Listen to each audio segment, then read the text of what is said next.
নমস্কার বন্ধুরা, তো পশ্চিমবঙ্গের এসআইআর যে ফর্ম, সেই ফর্মটি দেওয়ার জন্য আমাদের বিএলও স্যার ইতিমধ্যে চলে এসেছে আমাদের বাড়ি, তোমরা দেখতেই পাচ্ছ।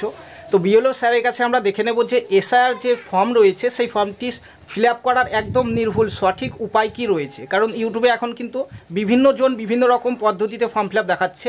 তার জন্য আমরা দেখব যে বিএলও স্যারের কাছেই নিজের মুখ থেকে শুনে নেব যে কোন ঘরে কী ফিল আপ করতে হবে, একদম সঠিক যে প্রসেস রয়েছে সেটি স্যারের কাছে দেখে নেব।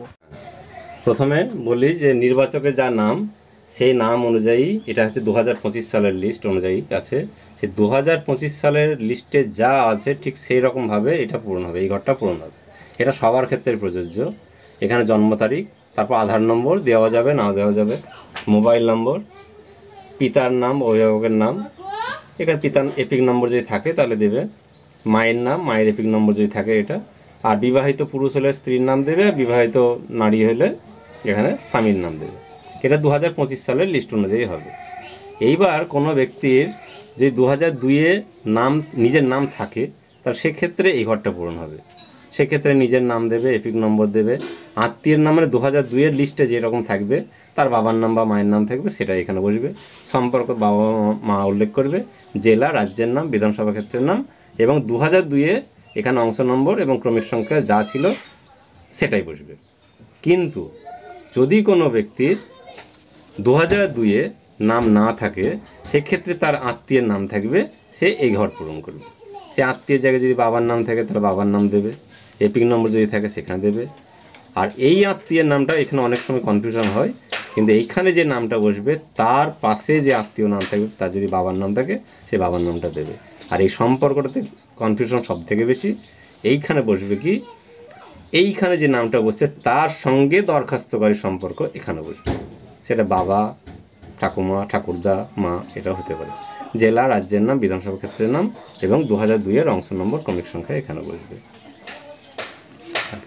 ঠিক আছে স্যার, বলছি আর যারা বিবাহিত মহিলা রয়েছে কিংবা বিধবা রয়েছে তারা কিভাবে এটা ফিল আপ করবে? আচ্ছা, বিবাহিত মহিলাদের ক্ষেত্রে প্রথমে তো এই ঘরটা পূরণ হবেই। 2002-এ যদি তার নিজের নাম থাকে সেক্ষেত্রে নিজের নামটা বসবে, আর আত্মীয় নাম ক্ষেত্রে ওইখানে যা থাকবে তাই। যদি সেখানে পিতার নাম থাকে তো পিতার নাম, স্বামীর নাম থাকলে স্বামীর নাম, এটাই হবে তার আত্মীয়। আচ্ছা, আর সম্পর্ক সেই রকম ভাবে বসবে, জেলা, রাজ্যের নাম এটা বসবে। ঠিক আছে। কিন্তু বিবাহিত মেয়েদের ক্ষেত্রে যদি 2002-এর লিস্টে নিজের নাম না থাকে তাহলে তার বাবার বাড়ির বিবরণটা দিতে হবে। মানে পুরো বাবার বাড়ির, বাবার বাড়ি, স্বামীর বাড়ির কোনো কিছু লাগছে না। না, 2002-এ তার নিজের নাম যদি না থাকে তাহলে বাবার বাড়ির ঠিকানা দেবে, সেখানে বাবার নাম থাকবে।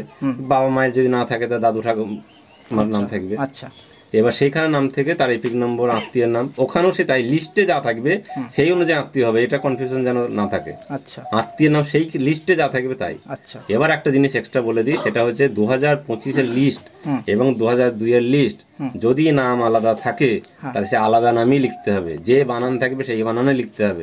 সংশোধন কিন্তু করা যাবে না, সংশোধন করতে গেলে অন্য সময় করা যাবে, কিন্তু এই এসআইয়ের ক্ষেত্রে সংশোধন কলম চালানো যাবে না, তাহলে ক্ষেত্রে হিয়ারিংয়ে ডাকবে। আচ্ছা, আর বলছি যাদের নিজের নাম 2002-এর ভোটার লিস্টে তো নাই, পাশাপাশি তার কোনো আত্মীয়রও নাম নেই, তারা কিভাবে এই ফর্মটা ফিল আপ করবে?